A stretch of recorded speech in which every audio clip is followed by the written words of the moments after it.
أهلا بيك. الفكرة أقوى مما تتخيل،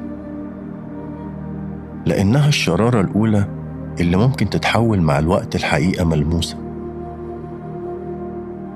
الفكرة زي البذرة، بتتزرع جواك وبتبدأ تطلع منها مشاعر، والمشاعر هي اللي بتحركك وتخليك تغير شيء غير ملموس لواقع حقيقي.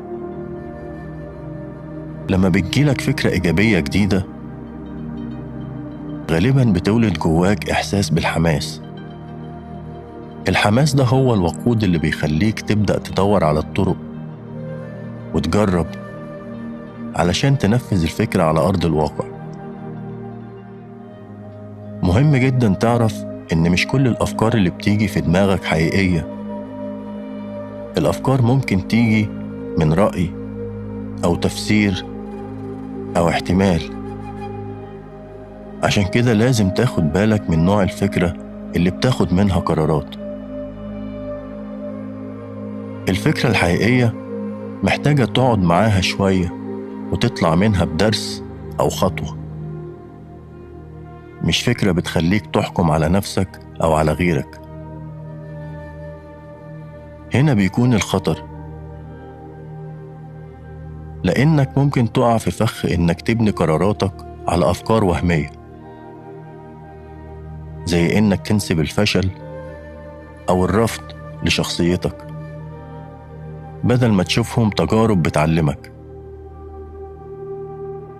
لازم تتعلم إزاي تلاحظ أفكارك قبل ما تصدقها، إذا كانت فكرة إيجابية ولا سلبية. التسمية بحد ذاتها بتقلل سيطرة الفكرة عليك. لما تجيلك أفكار سلبية ما تهربش منها، بصلها وقول لها أنا شايفك بس مكانك مش عندي. بعدها حاول تحول الفكرة لعكسها في دماغك.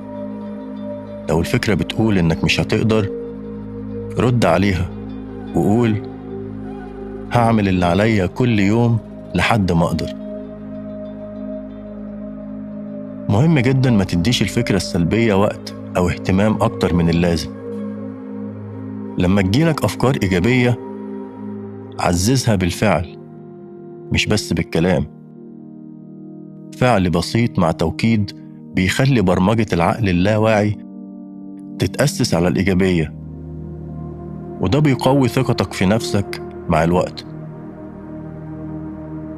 أقوى الأفكار اللي ممكن تعمل طفرة في حياتك بتيجي غالباً في الأوقات الصعبة أو أوقات النجاح.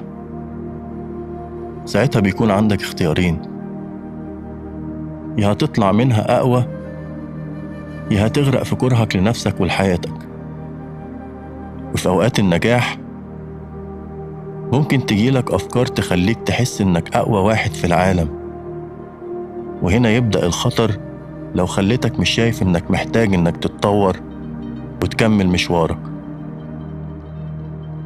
في المقابل في أفكار صحية بتقولك لسه الطريق مخلصش، كمل. دلوقتي غمض عينك وتنفس بعمق وبطء. حس بالهوا بيملى صدرك،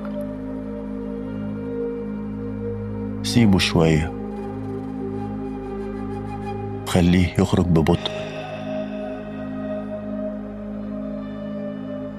تخيل معايا انك وصلت لدرجة وعي بتخليك بكل تلقائية قادر تتعامل مع أفكارك وتختار منها اللي هيكبرك ويطورك. كرر التوكيدات اللي هقولها أكتر من مرة.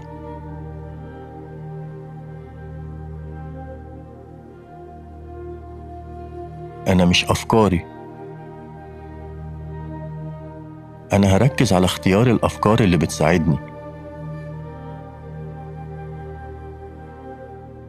أنا هتعامل مع الأفكار السلبية بحرص ووعي.